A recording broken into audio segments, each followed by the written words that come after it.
Well, I was using this tire change tool here, just trying it out. I'm going to put on the boat trailer, swap out some tires, clean off those rims, paint the trailer and that type of stuff.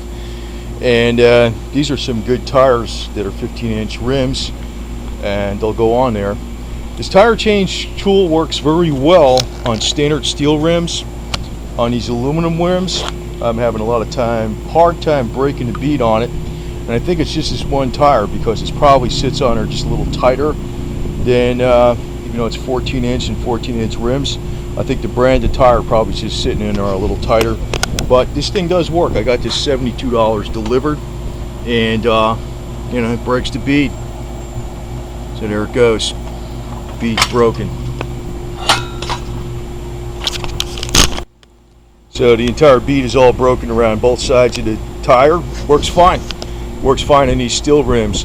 I'm probably going to set this up a little bit in a different manner, do a couple modifications and a video on it later. How maybe to put some type of sleeve around here, because as this rolls around the rim, if you have chrome rims, it'll scratch it up.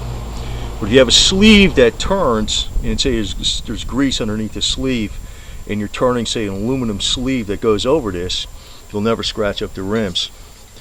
So I'm probably going to modify this device. I think it's a pretty good tool, $72, because if you change just a few tires, you already paid for it itself.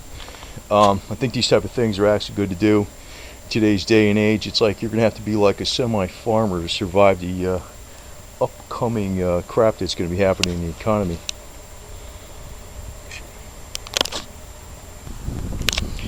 And in fact, this does work good. I don't have it tied down good, but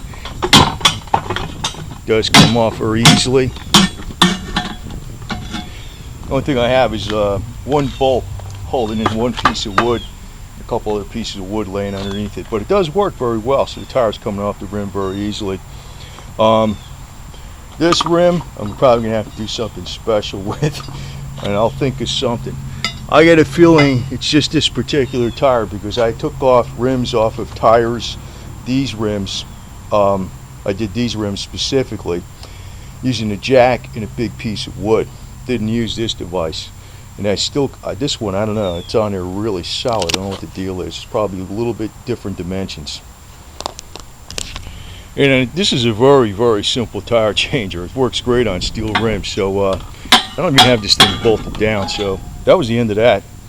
Just came right off, and just got to fish in for the second part of the bead. Pop right off. It's easy. So and these are off of Chevy Cavalier. You know what I'd recommend to people, which is a waste of money, I think, buying rims like this. These came with the car in this El Camino. I want to keep them because they are from a 20-something years ago. Used to be big bucks back then. Today these wouldn't be much money, but it's the fact that they don't make them anymore is I'm going to keep them. But I think for people not to go spend money on high dollar rims, better off just using the steel ones, and either using them powder coat or getting some urethane with the catalyst, or even just plain mag wheel paint, cleaning them up. Because using this device, when you have ordinary steel wheels, this thing works like a charm. I think it has a problem with some of the mag wheels, but and see, you're paying more for mag wheels, you're paying more for aluminum. And what the hell for? What are you doing? Is it GQ pretty looks, or does it have function? I go by function. Function counts. BS doesn't count.